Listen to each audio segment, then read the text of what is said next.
کے خوشخبری سناتا جاتا. کبھی حضرت ابراہیم خواب میں آتے, کبھی حضرت موسیٰ خواب میں آتے اور آ کر کے یہ بشارتیں دیتے, آمنہ تو بڑی خوش قسمت ہے, آمنہ تجھے اللہ نے بڑا نصیبہ عطا کیا ہے کہ تیری گود میں اللہ نے نبیوں کا امام پیدا کی, تیری گود میں نبیوں کا امام جلوہ گر ہے, تیری گود میں نبیوں کا امام جو ہے وہ جلوہ افروز ہے. اللہ اکبر. حضرت ماں آمنہ رضی اللہ تعالی عنہ فرماتی ہے جب سرکار علیہ السلام کی ولادت کا وقت بالکل قریب آیا, اس وقت میں نے چند عورتوں کو دیکھا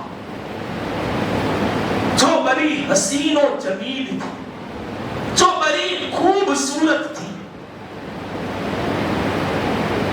اور ان کے ہاتھ میں جنتی تحائف تھے, جنتی تحفے تھے. میں نے جب ان کو اپنے مکان میں دیکھا تو مجھے بڑا تعجب ہوا. میں نے ان سے کہا آپ کون ہو اور یہاں کس لیے آئی ہو؟ تو اس میں سے ایک عورت آگے بڑھی اور اس نے کہا میں حضرت عیسیٰ کی والدہ مریم. سبحان اللہ. دوسری آگے بڑھی, اس نے کہا میں تمہاری والدہ حضرت حوا ہوں. تیسری آگے بڑھی, اس نے کہا میں فرعون کی بیوی آسیہ ہوں. حضرت آسیہ فرعون کی بیوی ہے لیکن صاحب ایمان ہے. اللہ نے بڑا کمال عطا کیا ہے, کوئی بدگمانی نہ کرے. انشاءاللہ کبھی اس کو ہم بیان کریں گے.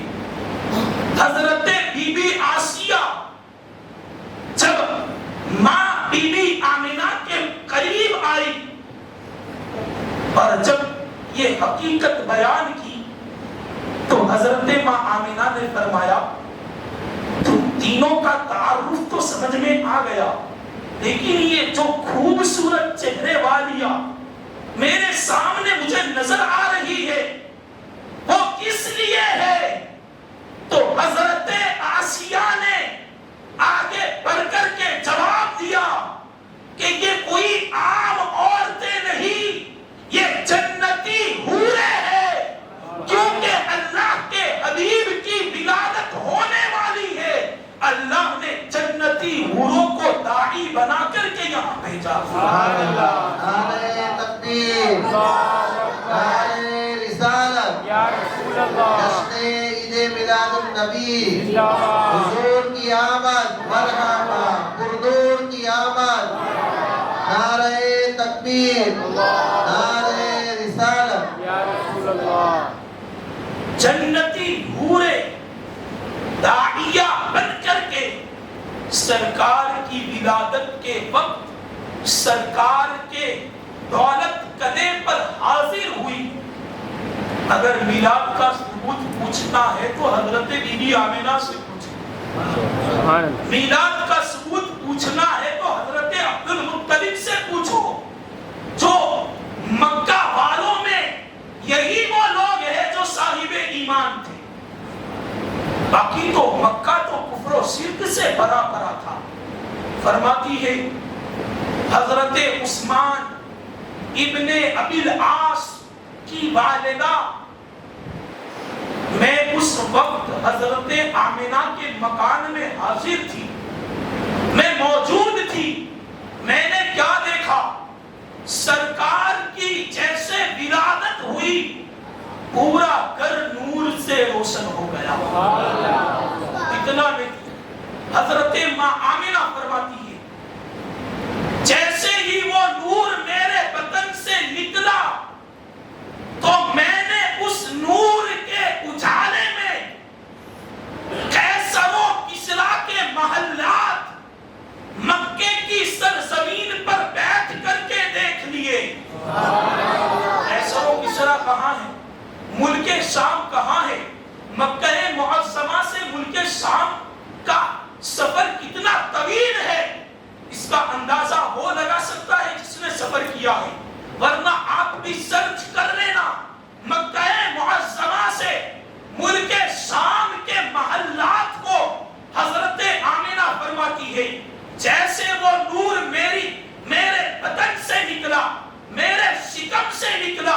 کہ میں نے اپنے گھر میں بیٹھ کر کے اس نور کے اجالے میں ملک شام کے محلات کو دیکھا۔ جس نبی کی ماں کی روشنی کا یہ عالم ہے کہ سرکار جس ماں کے شکم میں تھے اس ماں نے مکہ میں بیٹھ کر ملک شام کے محلات کو دیکھا سرکار کے ظہور کے وقت، تو پھر اللہ نے اس نبی کو کیسے طاقت عطا کی؟ اتنا ہی نہیں پیارو، آگے سنو، اور یہ تمام روایتیں تمام تواریخ کی کتب میں موجود ہیں، یہ کوئی موضوع حدیث بیان نہیں ہو رہی۔ حضرت عثمان ابن ابی العاص کی والدہ فرماتی ہے میں جب گھر سے باہر نکلی تو میں نے کیا دیکھا کہ حضرت آمنہ کے مکان سے لے کر کے آسمان تک نور ہی نور پھیلا ہوا ہے۔ اس کی وضاحت میرے سرکار فرماتے ہیں کہ یہ وہ فرشتے تھے جو جنت سے اور عرش معلا سے میری ولادت کے وقت میرے دیدار کے لیے آ رہے تھے۔ اللہ نے مہمان بنا کر کے آسمان کے تمام ملائکہ کو میری والدہ کے گھر پر بھیج دیا۔ تمام ملائکہ جوق در جوق، جماعت در جماعت سرکار کے چہرے بددعا کو دیکھنے کے لیے آ رہے ہیں۔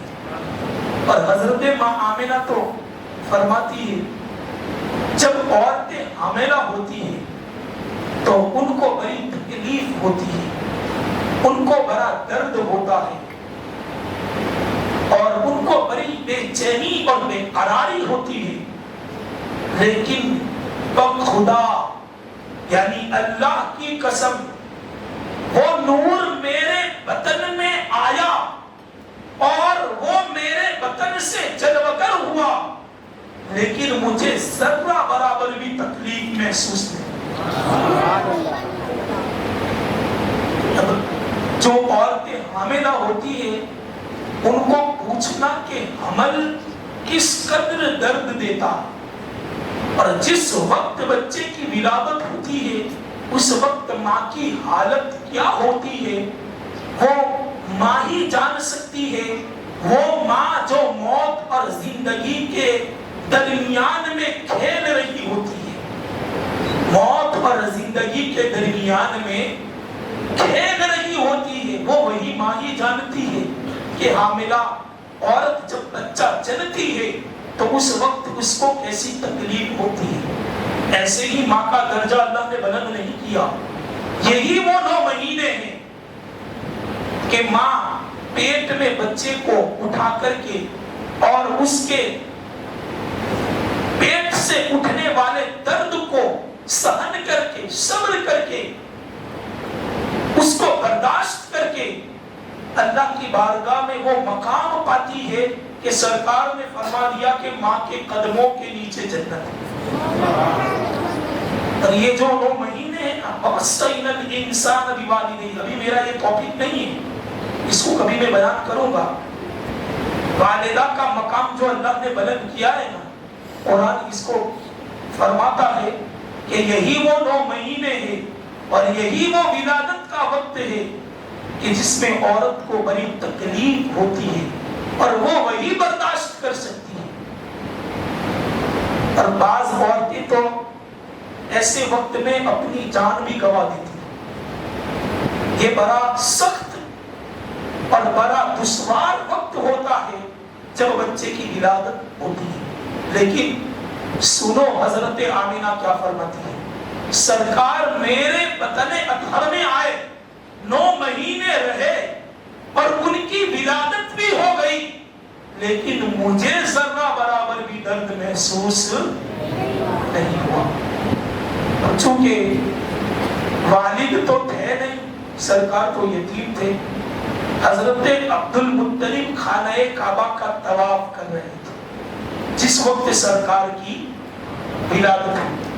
گھر میں حضرت بی بی آمنہ حضرت عثمان ابن ابی العاص کی والدہ تھی. حضرت عبد المطلب خانہ کعبہ کا طواف کر رہے تھے. چونکہ حضرت عبد المطلب تو بڑے متقی تھے, بڑے پرہیزگار تھے. انشاءاللہ کبھی کی صورت کو ہم بیان کریں گے. خانہ کعبہ کے طواف میں مشغول تھے. حضرت عثمان بن ابی العاص کی والدہ فرماتی ہے میں گھر سے باہر نکلی تو میں نے تاروں کو حضرت آمنہ کے گھر کے اتنے قریب دیکھا کہ مجھے ایسا گمان ہوا کہ کہیں یہ تارے زمین پر نہ گر جائے, کہیں یہ تارے زمین پر نہ گر جائے. اس روایت کو تمام مؤرخین نے بیان کیا, تمام مؤرخین نے بیان کیا ہے. حضرت عثمان بن ابی العاص کی والدہ فرماتی ہے تارے اس قدر حضرت آمنہ کے گھر کے قریب ہو گئے کہ مجھے تو یہ گمان ہوا کہ کہیں یہ تارے زمین پر نہ گر جائے. یعنی اللہ نے اپنے محبوب علیہ السلام کی ولادت کی خوشی میں آسمان کے تاروں کو زمین کے قریب کر دیا تھا.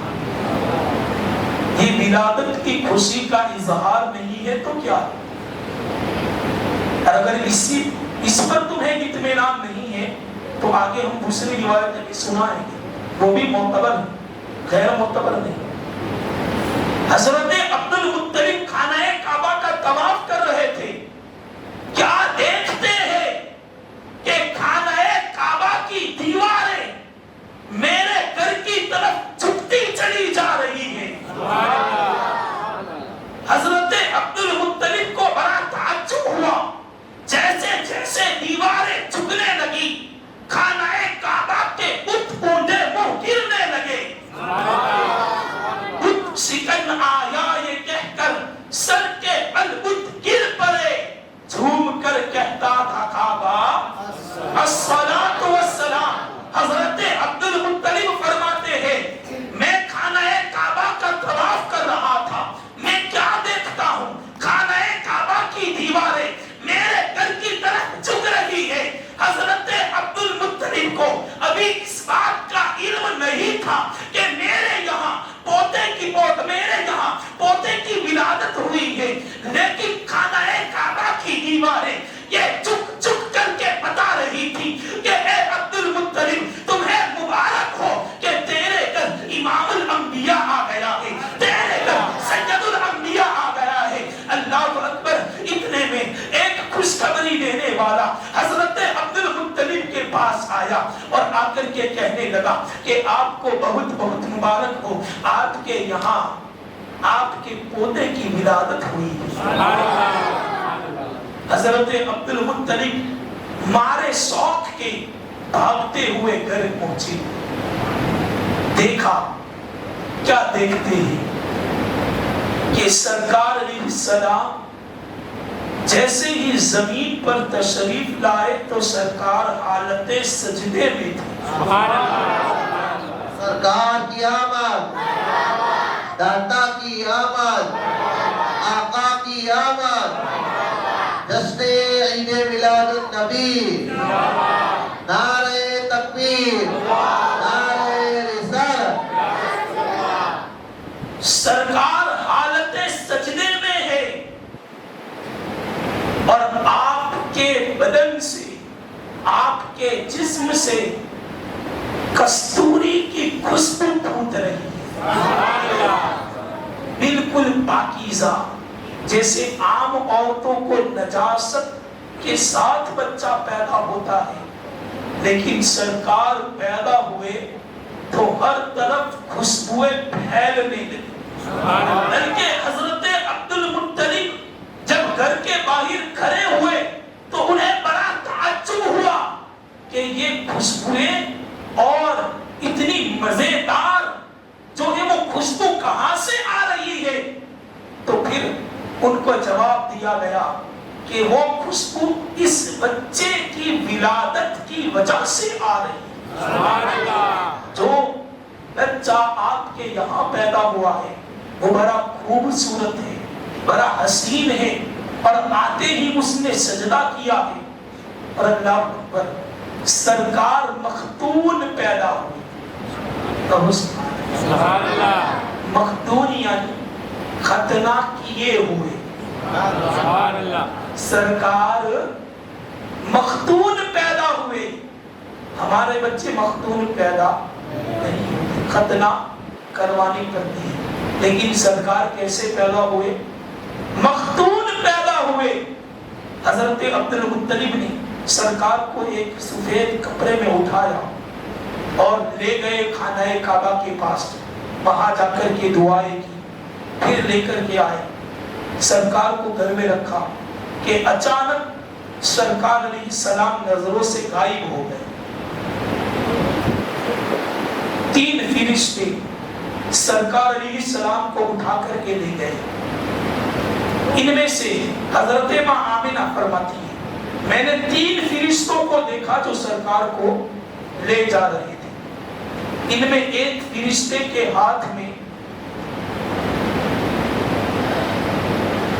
تشت تھا، تشت بمانا ہم اپنی زبان میں ڈھال جس کو کہتے ہیں، جنتی تشت تھا۔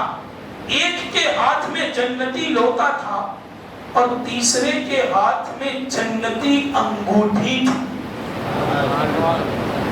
وہ سرکار کو لے گئے اور اس انگوٹھی کو جنتی پانی سے 7 دفعہ دھویا گیا، اور پھر اس انگوٹھی سے سرکار کی پشت انور پر مہر نبوت لگائی گئی، ختم نبوت کی مہر لگائی گئی اسی انگوٹھی سے۔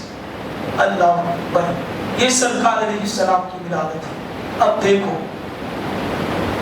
صبح ہوئی، اجالا پھیلا،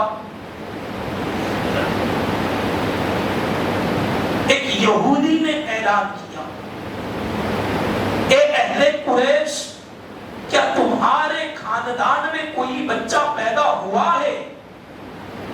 تو چونکہ اس وقت کسی کو سرکار کی ولادت کا علم نہیں تھا، لوگوں کو جمع کیا اور کہنے لگا، اے لوگوں، یقیناً تمہارے خاندان میں آج کوئی بچہ پیدا ہوا ہے۔ لوگوں نے پوچھا، اس کی وجہ کیا ہے؟ تم اتنے یقین کے ساتھ کیسے کہہ سکتے ہو؟ اس نے کہا، ہم نے ہماری کتاب توریت میں یہ بات پڑھی ہے کہ ایک ستارے کی نشانی حضرت موسیٰ نے دی تھی کہ جب وہ ستارہ اپنی جگہ سے غائب ہو جائے، اپنی جگہ سے ہٹ جائے، تو تم لوگ سمجھ لینا کہ نبی آخر الزمان کی ولادت ہو چکی ہے۔ وہ ستارہ اپنی جگہ سے غائب ہو چکا ہے، اس کا مطلب نبی آخر الزمان تمہارے خاندان میں تشریف لا چکے ہیں۔ لوگوں نے کہا، ہمیں تو اس کا علم نہیں، ہمارے یہاں کوئی بچہ ہی پیدا نہیں ہوا۔ کہا، تم اس کی تلاش ہی کرو۔ اس کے جو خاص لوگ تھے اس کو یہ کام ان کے سپرد کیا گیا۔ لوگوں کو پتا چلا کہ عبد المطلب کے یہاں پوتے کی ولادت ہوئی ہے۔ لوگوں نے آ کر کے یہودی کو بتایا، وہ حضور کے دیدار کے لیے دوڑتا ہوا آیا۔ حضرت آمنہ سے اس نے اجازت طلب کی، اگر آپ اجازت دے تو میں اس بچے کا چہرہ دیکھنا چاہتا ہوں۔ حضرت ماں آمنہ نے اجازت عطا کی، اس نے سرکار کے چہرے سے پردہ ہٹایا اور سرکار کو پیچھے کی سائڈ گھمایا تو دیکھا کہ سرکار کے پشت انور پر مہر نبوت لگی ہوئی ہے۔ اس نے کہا، یہی وہ نبی ہے جس کی بشارت ہم نے توریت میں پڑھی۔ پر نور ہے زمانہ صبح شب ولادت، پردہ اٹھا ہے کس کا صبح شب ولادت، آئی نئی حکومت، سکہ نیا چلے گا، عالم میں رنگ بدلا صبح شب ولادت۔ اب سرکار کا سگا چچا ابو لہب تبت یدا ابی لہب و تب، قرآن ارشاد فرماتا جہنم کی خوشخبری اس بدبخت کو قرآن نے اسی دنیا میں دے دی تھی۔ اگرچہ سرکار کا سگا چچا تھا لیکن سرکار کا جانی دشمن تھا۔ اب سرکار کی ولادت کی خوشی اگر دشمن منائے تو اللہ انہیں بھی خوشیوں کا بدلہ جہنم میں عطا فرمائے، تو پھر ہم حضور کے عاشق اگر سرکار کی خوشیاں منائیں گے تو اللہ ہمیں اس کا بہترین بدلہ کیوں نہیں عطا فرمائے؟ ابو لہب کی لونڈی صوبیہ، اس کی لونڈی تھی، اس نے جا کر کے ابو لہب کو خبر دی، اے ابو لہب تجھے مبارک ہو، تیرے یہاں بھتیجے کی ولادت ہوئی ہے۔ تو ابو لہب نے یہ خوشخبری سن کر کے صوبیہ کو کلمہ شہادت کی انگلی سے آزاد کر دیا۔ سبحان اللہ۔ صوبیہ کو کلمے کی انگلی کا اشارہ کیا، جا تو اچھی خوشخبری لے کر کے آئی ہے کہ میرے یہاں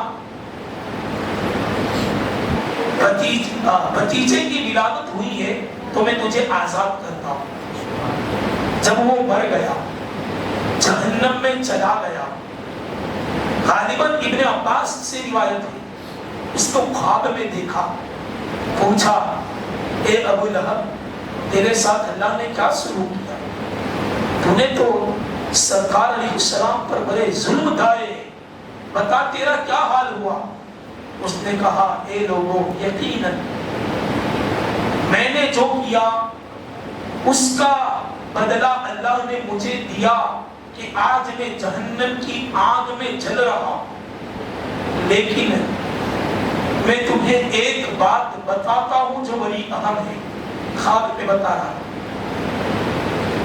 کہ میں نے نبی آخر الزمان کی ولادت کی خوشی میں انہیں نبی سمجھ کر کے نہیں، اپنا بھتیجا سمجھ کر کے میں نے اس وقت خوشی جس انگلی کے اشارے سے اپنی لونڈی صوبیہ کو آزاد کیا تھا، آج ہر پیر کے دن اس انگلی کے ذریعے سے جہنم میں مجھے پانی دیا جاتا ہے۔ چل کر کے کہو جب کفار کو اللہ جہنم میں یہ بدلہ عطا کر سکتا ہے تو پھر ہم عاشقان رسول کو اللہ حضور کی ولادت کی خوشی کا بدلہ کیوں نہیں عطا فرمائے گا؟ ضرور عطا فرمائے گا۔ یہ کوئی شرک و بدعت نہیں، یہ کوئی نئی ایجاد نہیں، صحابہ نے اپنے زمانے میں اپنے طریقے سے سرکار کی ولادت کی خوشیاں منائی۔ جیسے جیسے دور گزرتا گیا ویسے ویسے علماء نے، فقہاء نے اور محدثین نے اپنے اپنے زمانے میں خوشیاں منائی۔ آج چونکہ ٹیکنالوجی عروج پر ہے تو ہم اس زمانے کے لحاظ سے سرکار کی خوشیاں مناتے ہیں، لائٹ لگا کر کے اور جھنڈے لگا کر کے، اور جھنڈے لگانا بھی کوئی شرک و بدعت نہیں۔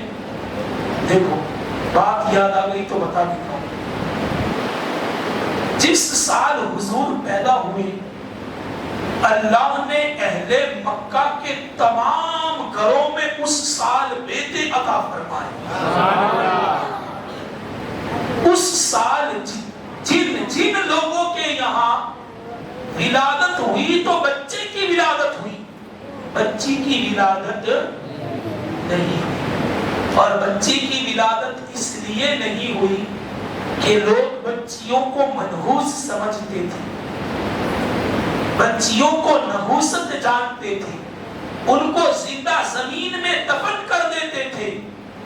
رب کو یہ پسند نہ آیا کہ میرا محبوب دنیا میں تشریف لے جائے اور اس وقت کوئی اپنی بچی کو زندہ دفن کرے اور کسی بچی کی